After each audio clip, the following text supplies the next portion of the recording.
नहमदुहु व नसल्ली अला रसूलिल करीम अम्मा बाद। मोअज़्ज़ज़ नाज़रीन, इंशाअल्लाह आज से आपके सामने सैयदना मुआविया रज़ियल्लाहु तआला अन्हु के बारे में जो एतराज़ात करते हैं उन पर इंशाअल्लाह एक सीरीज़ शुरू की जा रही है।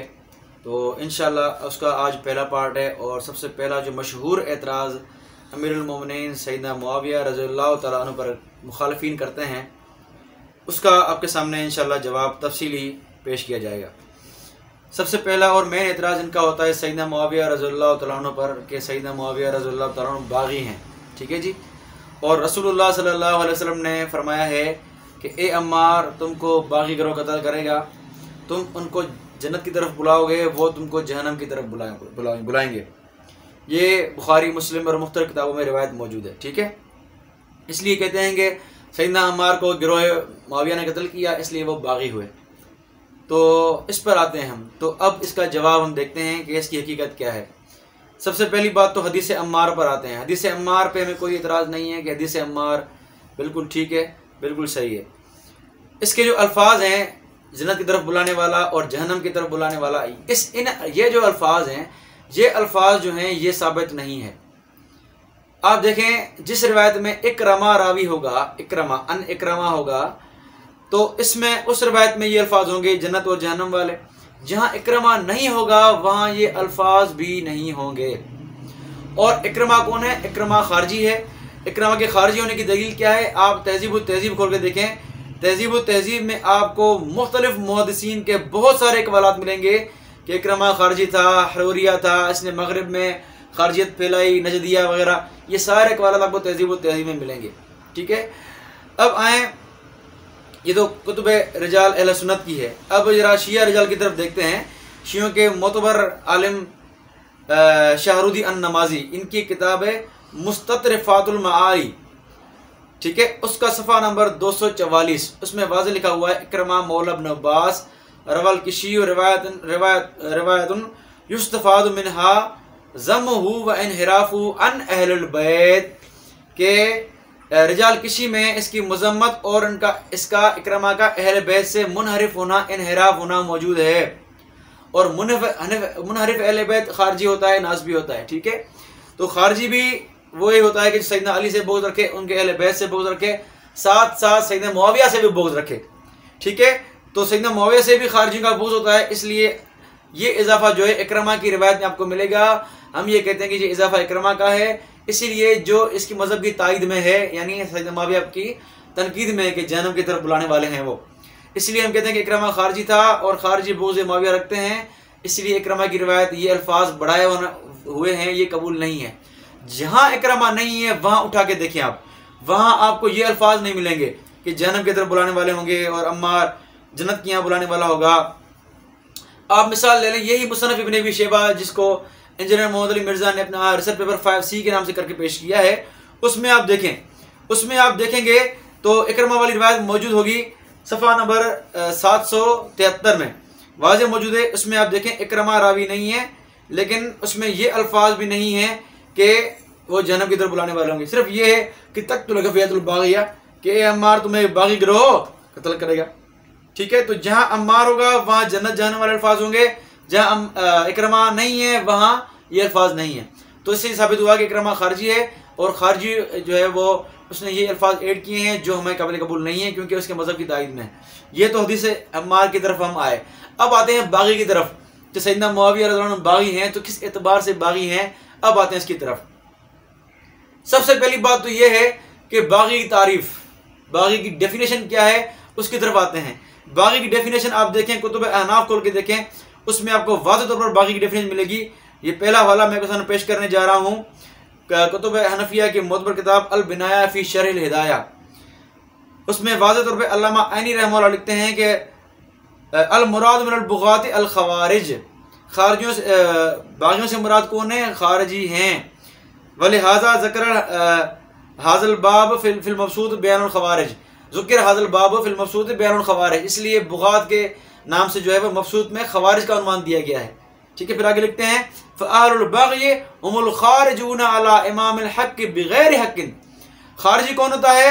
जो इमाम हक़ की मुखालफत करे और वो खुद भी नाहक पर हो। इमाम हक़ की मुखालफत करे खुद भी नाहक पर हो।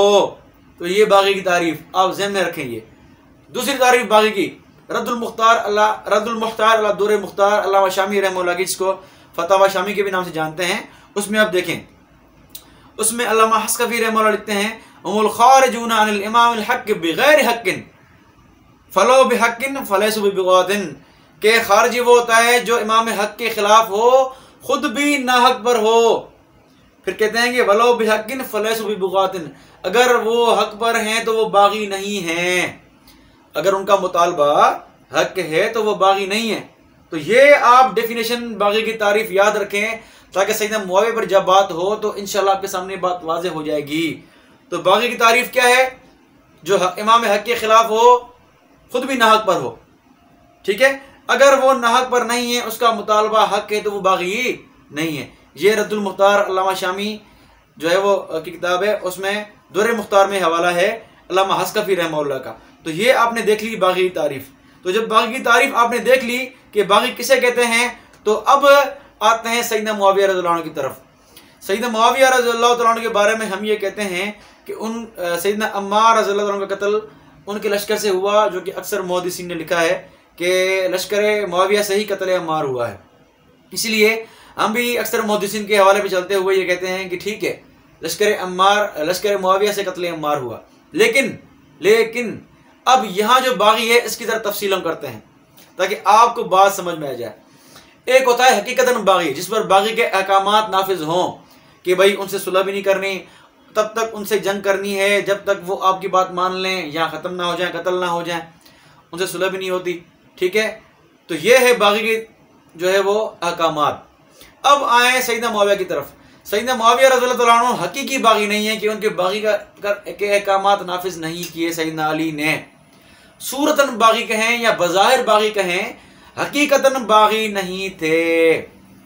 सूरतन बागी या बज़ाहिर बागी एक ही बात है, और इसमें कोई भी ऐब नहीं है, कोई भी एतराज़ की बात नहीं है, क्योंकि ना उन पर बागी के अहकामात नाफिज होते हैं, ना सैयदना अली ने किए, और ना ही इनमें कोई एतराज़ बनता है। ठीक है, तो सैयदना मुआविया की बज़ाहिर बागी थे, हकीकतन बागी नहीं। यानी सिर्फ यहाँ तक हम ये कह सकते हैं कि सैयदना मुआविया ने इमाम हक सैयदना अली की बात नहीं मानी, बस यहाँ तक बागी हैं और कोई इतराज़ नहीं है। तो कुछ लोग जो है बज़ाहिर बागी का लफ्ज़ सुनकर परेशान हो जाते हैं, तो परेशानी की कोई बात नहीं है। बज़ाहिर बागी से कोई भी एतराज़ नहीं बनता, मुआविया रज़ियल्लाहु अन्हु पर कोई भी उन पर जरा एतराज़ नहीं होता। ठीक है, अब आते हैं सैयदना अली का रवैया उनके साथ क्या था, सैयदना अली का अमल उनके साथ क्या था। बागी के अहकामात में से एक हुक्म क्या है कि कुरान ने फरमाया वक़ातिलु लती तबगी हत्ता तफ़ी इला अम्रिल्लाह, जब तक बागी आपकी बात ना मान लें, बागी अल्लाह की तरफ, अल्लाह के हुक्म की तरफ ना आए, तब तक उनसे जंग करनी चाहिए। अब मुझे बताएं कि सैयदना मुआविया ने आखिर तक सैयदना अली की इताअत नहीं की, फिर सैयदना अली ने कुरान के मुताबिक उनसे आखिर तक जंग क्यों नहीं की, उनसे जंग बंदी क्यों की? क्यों इन्होंने अबू मूसा अशअरी रज़ियल्लाहु तआला अन्हु को कहा कि ए अबू मूसा जाओ जाके सुलह करो, अगरचे मुझे नुकसान उठाना पड़े। ये आप देखें मुसन्नफ़ इब्न अबी शैबा में वाज़ेह तौर पर रिवायत मौजूद है, सफ़ा नंबर 765 पे वाज़ेह मौजूद है, 2 रिवायत मौजूद हैं। ये सैयदना अली रज़ियल्लाहु अन्हु अपने होंठ काटते हुए कह रहे थे कि जंग सिफ़ीन के मौके पर कह रहे थे कि अगर मुझे मालूम होता कि बात यहाँ तक पहुँच जाएगी तो मैं हरगिज़ ना निकलता कूफा से। फिर फरमाया कि ए अबू मूसा जाओ और हमारे दरमियान फैसला करो, ख्वाह मेरा सर ही क्यों ना देना पड़े। अब सैयदना अली सुलह कर रहे हैं। नीचे वाली रिवायत देखिए, नीचे वाली रिवायत में वाज़ेह लिखा हुआ है कि अन्ना अली क़ाल अबू मूसा, सैयदना अली ने अबू मूसा से क्या कहा कि ए अबू मूसा जाओ जाके सुलह कर लो, चाहे मुझे अपनी गर्दन देनी पड़े, मुझे गर्दन देनी पड़े, फिर भी आप जाके सुलह करो, क्या करो, फैसला करो। तो बागियों से हज़रत अली यानी सैयदना मुआविया से, जो बागी ये कहते हैं मुखालिफीन मुआविया, मैं उनके ज़बान में कह रहा हूँ कि अगर बागी थे तो सैयदना अली ने बागी से सुलह की, जंग बंदी की। हालांकि कुरान क्या कहता है कि तब तक जंग लड़ो जब तक वो आपकी बात ना माने। तो मुझे बताया कि सैयदना अली ने जंग बंदी करके ये बताया कि नहीं बताया कि हज़रत मुआविया हकीकी बागी नहीं है? बिल्कुल बताया। वरना आप मुझे बताएं कि सैयदना अली ने जंग बंदी क्यों की, क्यों कुरान की खिलाफत की सैयदना अली ने? आप जरा जवाब दें मुझे, मुखालिफीन मुआविया जवाब दे जरा। इस बात का जवाब आप पे कर्ज है कि सैयदना अली ने कुरान की मुखालफत क्यों की और सुलह क्यों की, मुआविया से जंग बंदी क्यों की, कुरान के खिलाफ क्यों किया उन्होंने। तो जंग बंदी करना इस बात का सबूत है कि सैयदना मुआविया हकीकी बागी नहीं थे। उसके बाद अब चलें, सैयदना अली रज़ियल्लाहु तआला अन्हु ने जो खारजी थे, हकीकी बागी थे, उनसे उनके मौक़िफ़ का रद्द किया कि तुम जो कह रहे हो कि इन्नल हुक्म इल्ला लिल्लाह, फैसला करने वाला सिर्फ अल्लाह है। सैयदना अली ने गलत जाके फैसला किया है, हकम मुकर्रर किए हैं जंगे सिफ़ीन के बाद। तो सैयदना अली ने इब्ने अब्बास को भेजा, जिस तरह से उनको बराबरी की, और हाकिम की रिवायत मौजूद है कि इब्ने अब्बास मुनाज़रे के लिए गए उनसे के लिए, उनके मौक़िफ़ का रद्द किया।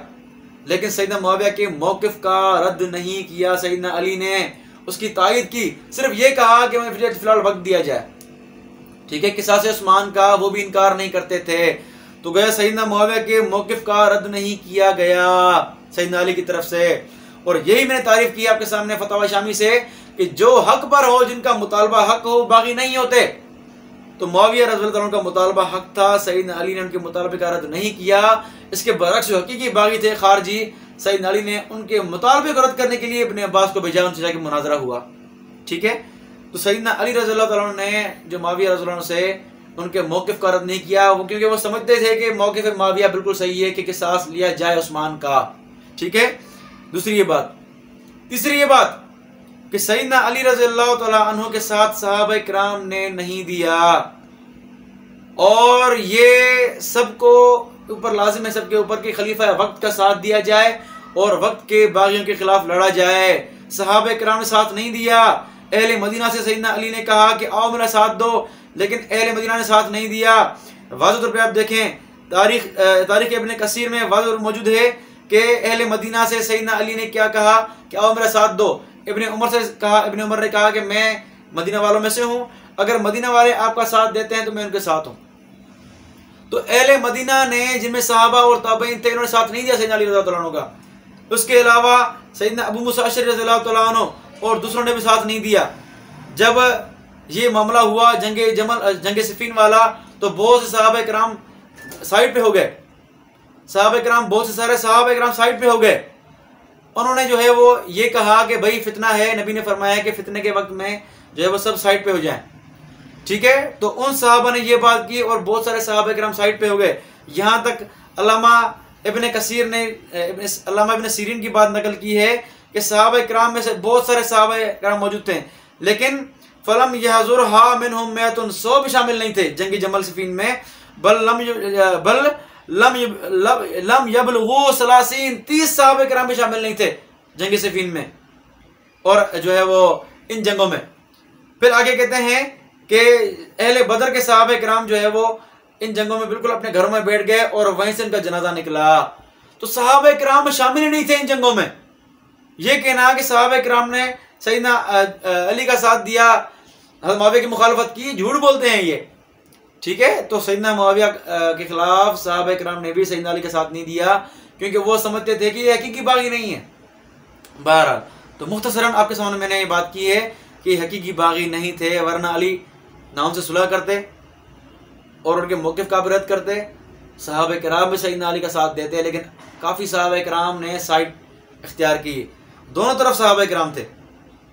अगर हज़रत मुआविया का मौक़िफ़ गलत होता तो सहाबा किराम में से कोई एक सहाबी भी उनका साथ ना देता। बहरहाल ये मैंने आपके सामने वाज़ेह मौक़िफ़ बयान किया कि सैयदना अली बज़ाहिर तो बागी आप कह सकते हैं, हकीकी बागी नहीं है, इसलिए कोई भी एतराज़ नहीं बनता उन पर।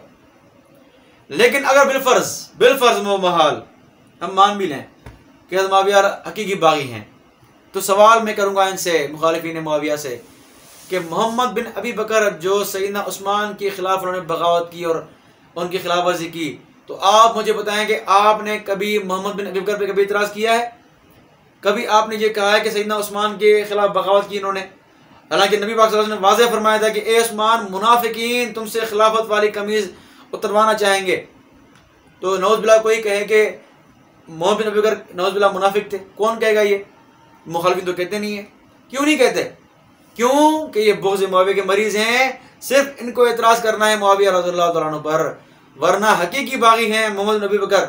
सैयदना उस्मान जैसे खलीफा राशिद के खिलाफ बगावत की इन्होंने, लेकिन ये दुश्मनान मुआविया की तारीफ़ें करते हैं और कहते हैं कि मुआविया इनको कत्ल करवाया, ये किया वो किया। उनके लिए सहाबी ज़बरदस्ती साबित करने की कोशिश करते हैं। बहरहाल, तो बिलफर्ज मान भी लिया जाए तो भी कोई एतराज़ की बात नहीं है।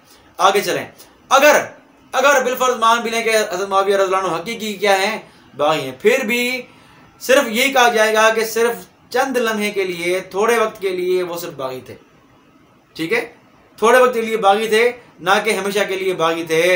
जिस तरह कुतुब अहले सुन्नत में वाज़ेह तौर पर लिखा हुआ है कि सैयदना अली रज़ी अल्लाह अन्हु के दौर तक तो वो बागी थे, लेकिन जब उनको खिलाफत मिली, सैयदना हसन ने उनको खिलाफत उनके हवाले की, उसके बाद वो बागी नहीं रहे। यानी मरते दम तक वो बागी नहीं थे, सिर्फ चंद दौर के लिए वो बागी थे। अब जो चंद दौर के लिए बागी थे उन पर इतना ढंढोरा पीटना, एतराज़ करना, तो ये जोला का ही काम है, किसी अहले इल्म का काम नहीं है। ठीक है, तो ये बागी हकीकत थी। आपके सामने मैंने खुल के वजाहत कर दी कि हकीकी बागी क्या है और बज़ाहिर बागी क्या है, और सैयदना मुआविया पे कोई एतराज़ नहीं बनता। अब चंद मैं सवाल करता हूँ दुश्मनान मुआविया से, उम्मीद है कि मुझे जवाब देंगे। ये सबसे पहला सवाल, सैयदना मुआविया को हकीकी बागी मानते हैं आप? बिल्कुल मानते हैं आप। अगर मानते हैं सैयदना अली ने जंग बंदी क्यों की? हालांकि कुरान में है कि बागियों से तब तक लड़ो जब तक अल्लाह के फैसले की तरफ आए, और अल्लाह का फैसला क्या है? अमीरुल मोमिनीन की बात मानना, खलीफा वक्त की बात मानना। सैयदना मुआविया ने उनकी बात ना मानी, फिर भी सैयदना अली ने जंग बंदी क्यों की, कुरान की खिलाफ वर्जी क्यों की? ये मुझे दुश्मनान मुआविया जवाब दें। दूसरी बात, सहाबा किराम के ज़िम्मे लाज़िम था कि सैयदना अली का साथ दें अहले बागियों के मुकाबले में, लेकिन सहाबा किराम ने साथ क्यों ना दिया? इसका जवाब मुझे ये दुश्मनान मुआविया दें। मैंने हवाले दिए थे कि अहले मदीना ने साथ ना दिया, बहुत सारे सहाबा किराम, अबू मूसा अशअरी वगैरह ने साथ ना दिया। तो मुझे बताएं कि सहाबा ने साथ ना दिया, तो मुझे बताएं कि इन्होंने क्या गुनाह किया, इन सहाबा क्या फतवा दोगे आप? ये मुझे दुश्मनान मुआविया जवाब दें। तीसरी बात ये कि अकील बिन अबी तालिब रज़ी अल्लाह अन्हु सैयदना अली के बड़े भाई हज़रत मुआविया के साथ थे, जंगे जो है सिफ़ीन में सैयदना मुआविया के साथ थे। जिस तरह शिया कुतुब में भी जो है वो बात मौजूद है, और कुतुब अहले सुन्नत में भी उस्तुल गवा में ये बात मौजूद है कि सैयदना अली के एक मुखालिफ थे, सैयदना मुआविया के साथ थे जंगे सिफ़ीन में अकील। तो क्या उनके बारे में भी आप फतवे लगाएंगे कि वो भी बागी थे और नौज़ बिल्लाह मुनाफिक थे, कबीरा गुनाह किया? जो फतवे लगाते हैं आप हज़रत मुआविया रज़ी अल्लाह अन्हु पर, वो आप अकील पर फतवे लगाएंगे? इतना जवाब दो मुझे आप। ये दुश्मनान मुआविया से मेरे सवालात थे, और ये बागी होने की हकीकत और हदीस अम्मार का मुख्तसर तारुफ मैंने आपके सामने करवाया। उम्मीद है कि आपके सामने ये मसला वाज़ेह हो गया होगा। व आखिर दावाना अल्हम्दुलिल्लाहि रब्बिल आलमीन।